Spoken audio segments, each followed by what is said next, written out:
Hey guys, as I promised, I thought I'd do a video on health and safety updates. Now, I'm going to split this into two parts because it's a lot. So we're going to talk about general health and safety first, and then I'm going to do a second video that goes into, for those of you in a veterinary clinic, the practice standard scheme that now has incorporated laser therapy. So hopefully I can give you an update of what documents are required, etc. So, health and safety when it comes to laser therapy. Key thing is, it is not ionizing radiation. So it does not need the same level of health and safety as, say, X-ray radiation. So things like having to be in a lead-lined room, we don't need to have that. So we've got a bit more flexibility. So depending obviously on the classification of laser that you're using, that will have an impact on some other elements as well. So the big one we all talk about is obviously eye protection. Now, class 3 and class 4 is where eye protection is required. Now, we talk about what's called the NOHD, which is the non-ocular hazard distance. So depending on the device you're using, depending on the probe, the spot size, the power, will depend on what the NOHD is for your device. And it could be that your device, if it has multiple different heads, has different NOHDs. So if you're using smaller, more concentrated beams, that will be different than wider, less concentrated beams. So if you have a device that has multiple heads, sometimes it's worth checking. But as a general rule, you may use like the furthest away you need to be from the device to be wearing eye protection as your overall kind of rule that you're going to have in clinic as to how close or how far away from the laser you need to be where you have to be wearing eye protection. Now that eye protection is very important, and we don't just take any old glasses to use.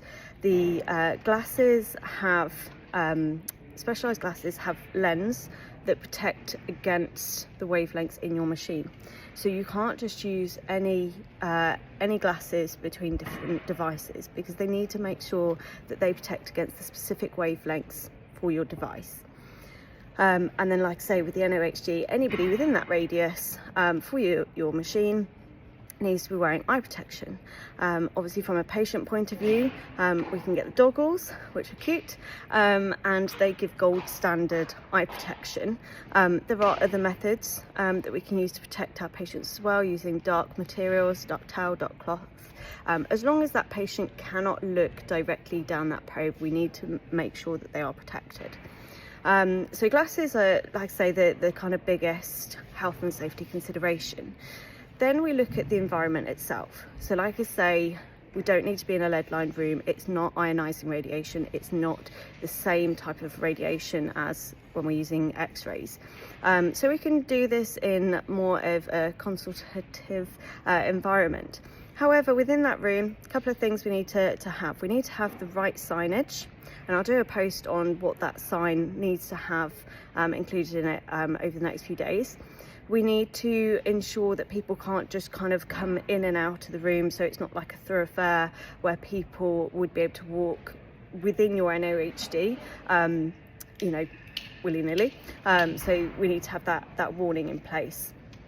Reflective surfaces. So obviously if we're nearby any reflective surfaces, such as stainless steel tables, windows, anything like that, we again need to protect those. So if you have got a stainless steel, you might cover it with a towel. Stainless steel table, if you have windows, you might pull the blinds down. It's just to make sure again that if it's reflective, it's not then reflecting back at you. And if it's a window, anybody passing by that window, if they were within that NOHD, that they again would potentially be at risk. So those are the key considerations when it comes to health and safety in the clinic room.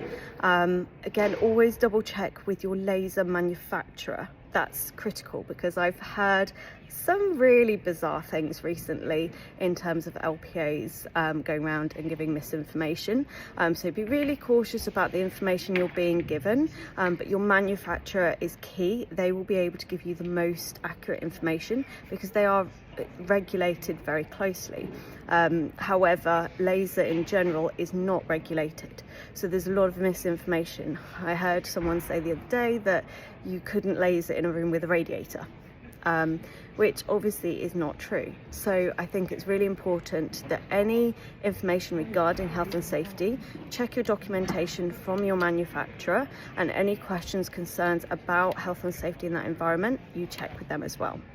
So that's focusing around the environment. I will do another video on practice standard scheme and looking at what documentation you need in place, whether it's standard operating procedures, protocols, all of that. So check that out, and like I said, I'll drop some other videos over the next few days looking at kind of eye protection in a bit more depth and signs that you need in your room.